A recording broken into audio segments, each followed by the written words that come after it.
মহান রব্বে করিমের দরবারে অযথ অসংখ্য শুকরিয়া আদায় করছি। পবিত্র এই জুমাবারে আল্লাহ তাআলা প্রিয় নারায়ণগঞ্জবাসীর সামনে, আমার সহকর্মীদের সামনে আমাকে এবং আমাদের সহকর্মী নেতৃবৃন্দকে হাজির হওয়ার তৌফিক দিয়েছেন, আলহামদুলিল্লাহ।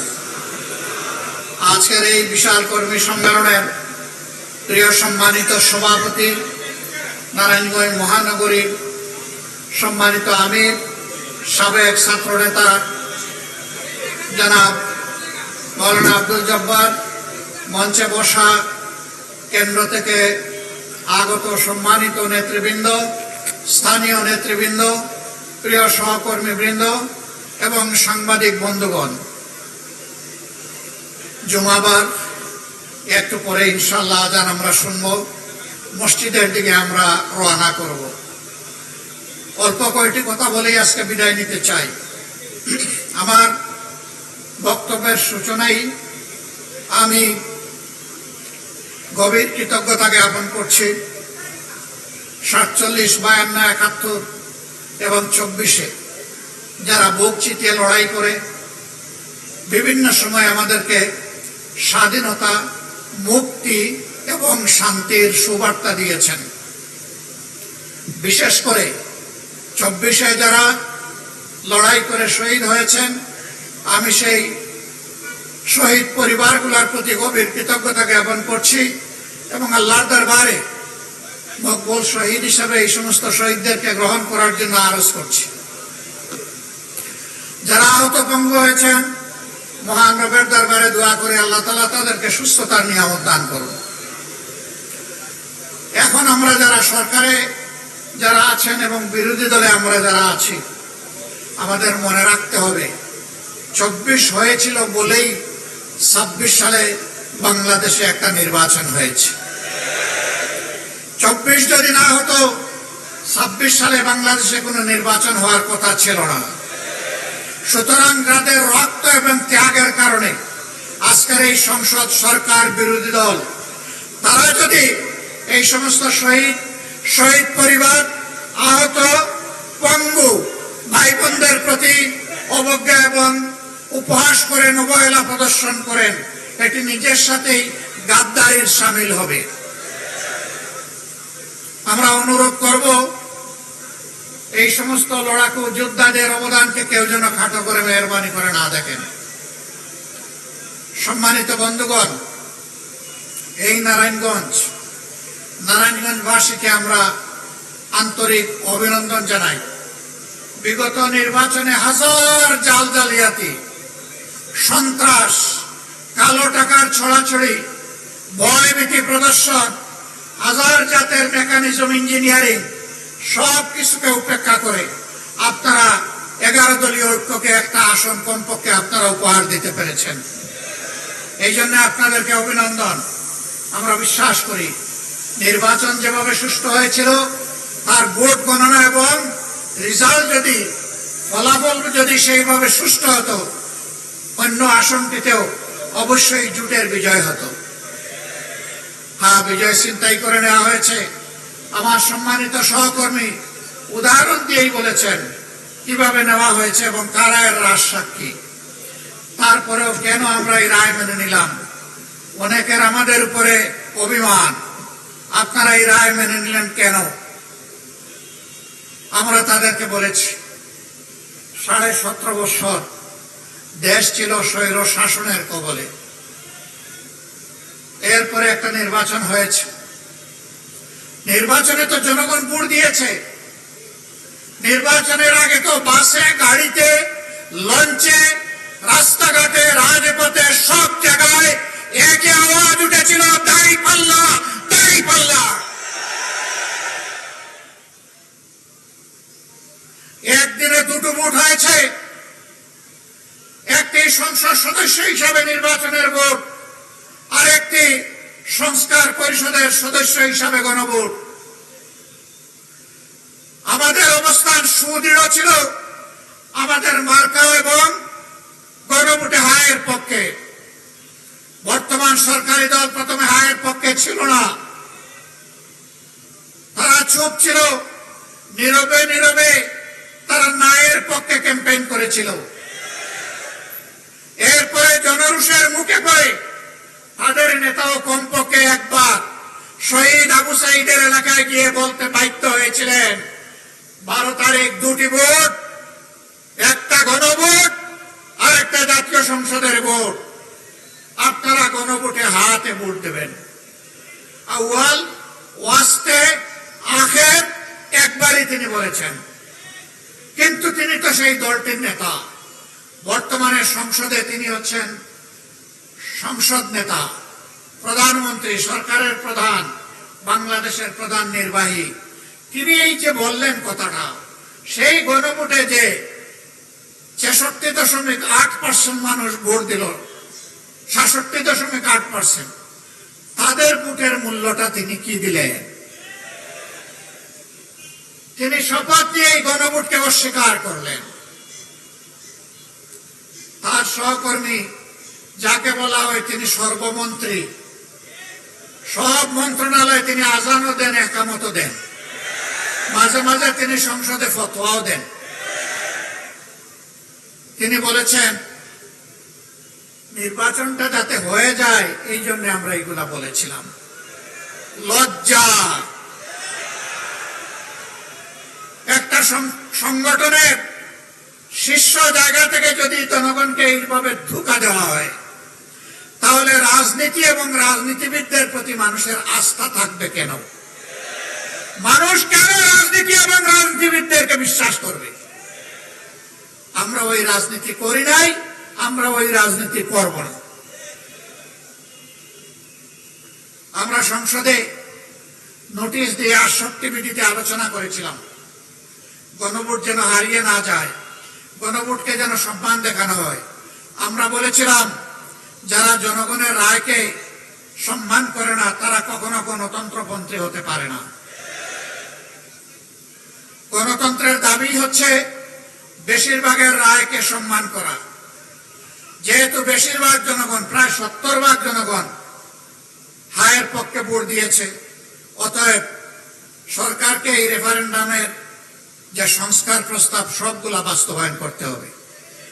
তারাও বলেছিলেন ভোটের আগে জনগণ যদি হায়ের পক্ষে রায় দেয় তাহলে যেই সরকার গঠন করুক আমরা এই জনরায় পরিপূর্ণ করতে মানতে আমরা বাধ্য থাকব।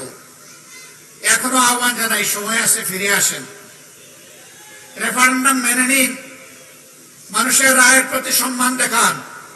নইলে মনে রাখবেন, মানুষের রায়কে উপেক্ষা অগ্রাহ্য করে জোর করে যদি শাসন ব্যবস্থা চালাতে চান, এই জনগণ আপনাদের সামনে হিমালয় পর্বত হয়ে দাঁড়িয়ে যাবে। যে আমাদের রায়কে মানেন না, তাইলে এই দেশ আপনারা কিভাবে শাসন করবেন? জবাব দিতে পারবেন না। জনরায়কে সম্মান করুন। সম্মানিত ভাই এবং বন্ধুগণ, ইতিমধ্যে সরকার অনেক অঘটন ঘটিয়ে ফেলেছে। কেন্দ্রীয় ব্যাংকের গভর্নর নিয়োগ, ইসলামী ব্যাংক সহ বিভিন্ন ব্যাংকের দিকে কালো হাত, বিশ্ববিদ্যালয়ের যোগ্য বিসিদেরকে সরিয়ে দিয়ে দলের একান্ত অনুগত দলের কর্মীদেরকে বিসি হিসাবে বসায় দেওয়া, জেলা পরিষদের মতো গুরুত্বপূর্ণ জায়গায় নিজেদের দলীয় ক্যাডার এবং নেতাদেরকে প্রশাসক হিসাবে বসিয়ে দেওয়া, এইভাবে একটা দলীয় শাসন, এক দলীয় শাসন বাংলাদেশে কায়েম করার চেষ্টা করা হচ্ছে। ইতিহাস ভুলে গেলে হবে না।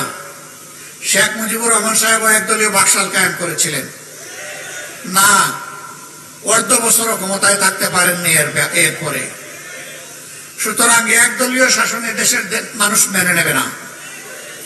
সংসদে দাঁড়িয়ে বিরোধী দলকে তুচ্ছ তাচ্ছিল্য করার এই সংস্কৃতি চালু করেছিল আওয়ামী লীগ। সবচেয়ে বেশি গালি দিত বিএনপিকে, সাথে সাথে আমাদেরকেও একটু রাখতো, ছাড় দিত না। এখন বিএনপিও ওই পুরানা আওয়ামী লীগ যা বলতো সেই পুরানা আমলের কথাগুলা এখন তারাও জপা শুরু করেছে। যে কথাগুলা জপতে জপতে আওয়ামী লীগ গিয়ে পড়ছে দিল্লিতে, আপনারা সেই কথাগুলা জপতে জপতে কোথায় গিয়ে পড়বেন? জনগণ এগুলা খায় না, তরুণ যুব সমাজ এগুলা শুনতে চায় না। তরুণ যুব সমাজের বুকের ভাষা বোঝার চেষ্টা করুন, নাইলে ভুল করবেন। আমরা আশা করতে চাই সরকার তারা নিজেদের ভুল নীতি পরিহার করে জনকল্যাণমূলক জনবান্ধব নীতিতে ফিরে আসবে। সম্মানিত ভাইয়েরা, একটা বড় বাজেট দেওয়া হয়েছে, অসুবিধা নাই। বাজেট দেওয়ার দায়িত্ব সরকারের, বাস্তবায়ন করার দায়িত্ব সরকারের। শুধু এতটুকু বলবো, গত 15.5 বছর এই বাজেট থেকে যেভাবে আওয়ামী লীগ আর তার দূষররা 29 লক্ষ কোটি টাকা চুরি করে নিয়ে গিয়েছিল, সেই পথে আপনারা হাঁটবেন না। তবে কিভাবে আস্থা রাখবো? কারণ সরকার গঠন করার আগে এবং পরে আপনারা তো চাঁদাবাজদের হাত আপনারা আটকাইতে পারেন নাই। একটা চাঁদাবাজকে আপনারা শাস্তির আওতায় আনেন নাই। ঘুষ দুর্নীতি বন্ধ করেন নাই, বরঞ্চ তার মিটার আগের থেকে বেড়ে গেছে। যদি এই অবস্থা জারি থাকে, তাহলে জনগণের জায়গায় তার ভাগ্য নিয়ে কুমড়ি খাবে। আর কিছু দলকানা কিছু মানুষ এবং কিছু গোষ্ঠীর হয়তো ভাগ্যের পরিবর্তন হবে। বাংলাদেশ আর এটা দেখতে চায় না। নারায়ণগঞ্জ একসময় এটাকে প্রাচ্যের ডান্ডে বলা হতো। এটা ছিল শিল্পের রাজধানী, ঢাকা ছিল প্রশাসনিক রাজধানী, নারায়ণগঞ্জ ছিল শিল্পের রাজধানী, চট্টগ্রাম ছিল বাণিজ্যিক রাজধানী। ঢাকার জায়গায় আছে। নারায়ণগঞ্জ তার গৌরব হারিয়ে ফেলেছে, বরঞ্চ মাঝখানে এটা সন্ত্রাসের রাজধানী হিসাবে পরিচিত হয়েছে। তো কি আপনাদেরই ছেলে, তার হত্যার বিচার কি এই নারায়ণগঞ্জের মানুষ আজ পর্যন্ত পেয়েছে? পায়নি। শুধু কি তকি 8 খুনের কথা কি আমরা ভুলে যাব?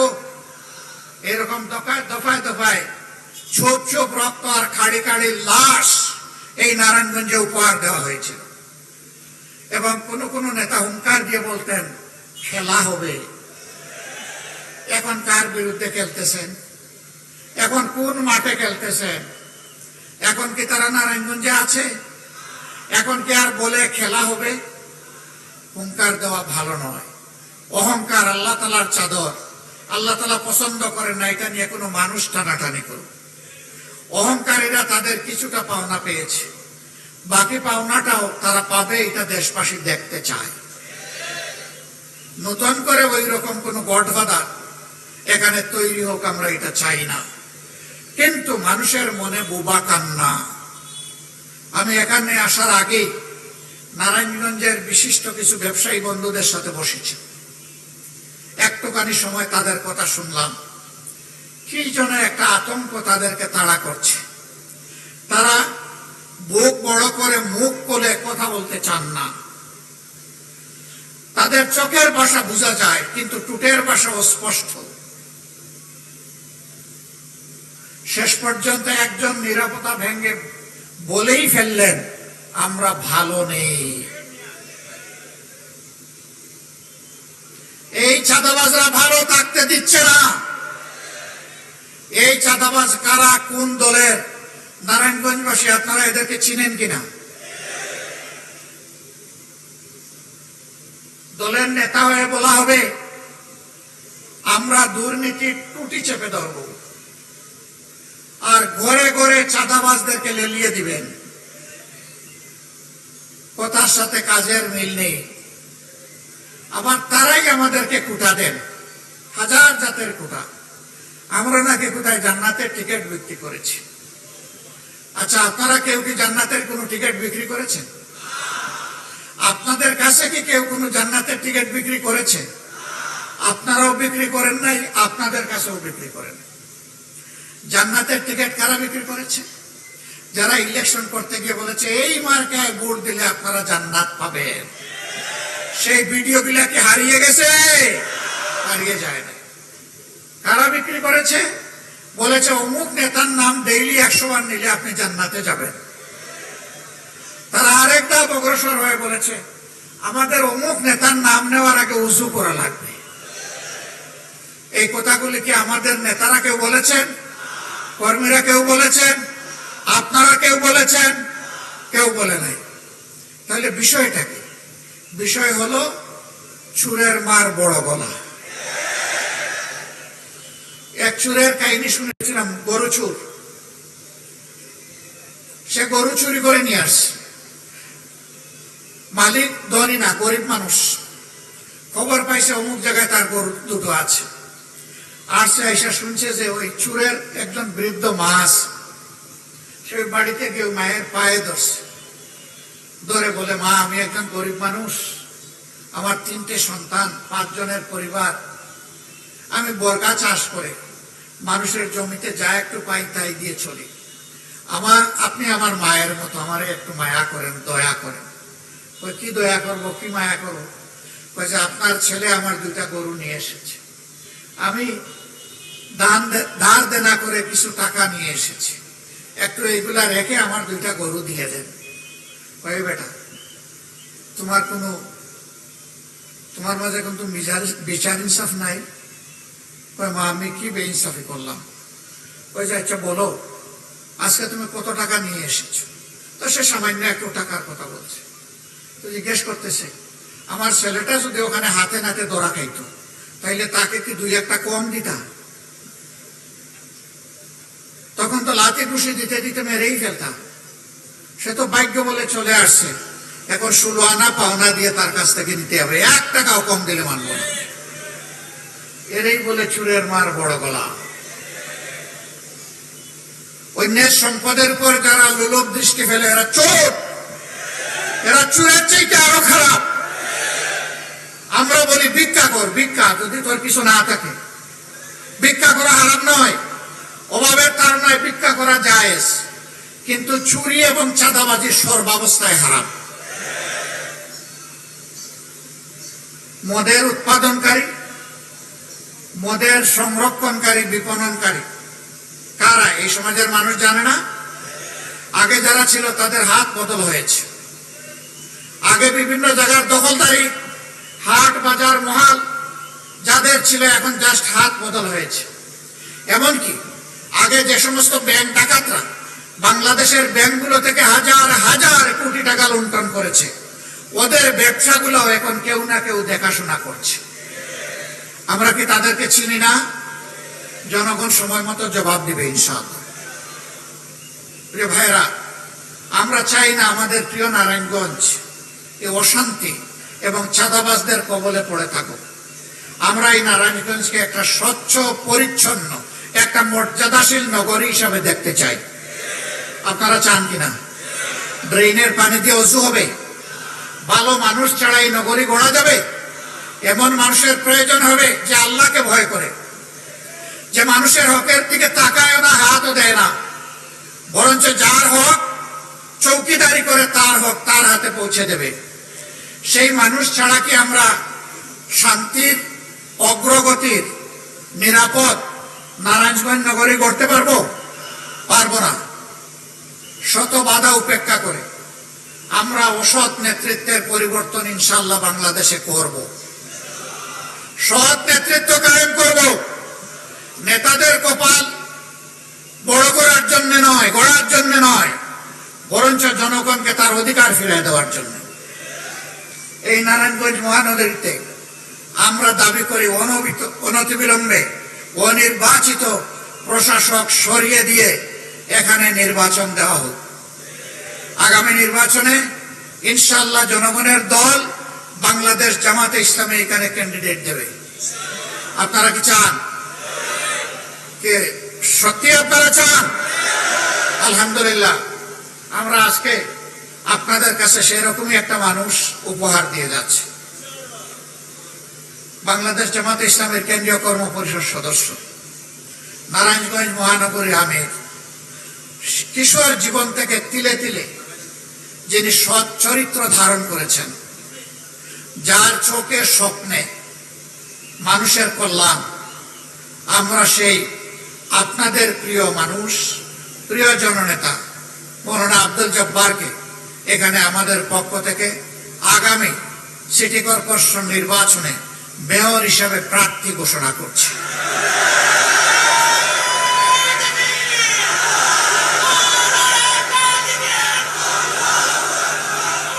সংগ্রামী সহকর্মী বৃন্দ, অনেক দল প্রার্থী ঘোষণা করেছে, আরো অনেকে করবে।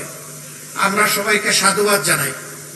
রাজনীতির সুস্থ ময়দানে গণতান্ত্রিক পরিবেশে এই নির্বাচন যেন হয়, আগামীতে যেন কোনো চুরি ডাকাতি না হয়, ভোট জালিয়াতি না হয়, হুমকি ধমকি দেওয়া না হয়, কালো টাকার ছড়াছড়ি না হয়, নির্বাচন ইঞ্জিনিয়ারিং না হয়।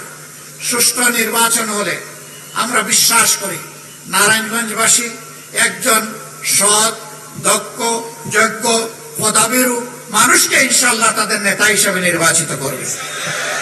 সেই সাথে আমরা ঘোষণা দিচ্ছি 27টি ওয়ার্ডের প্রত্যেকটি ওয়ার্ডে ইনশাআল্লাহ আমরা জনগণের সেই আকাঙ্ক্ষা পূরণ করতে পারে সেই রকম যোগ্য মানুষও আমরা ইনশাআল্লাহ জনগণকে উপহার দেব।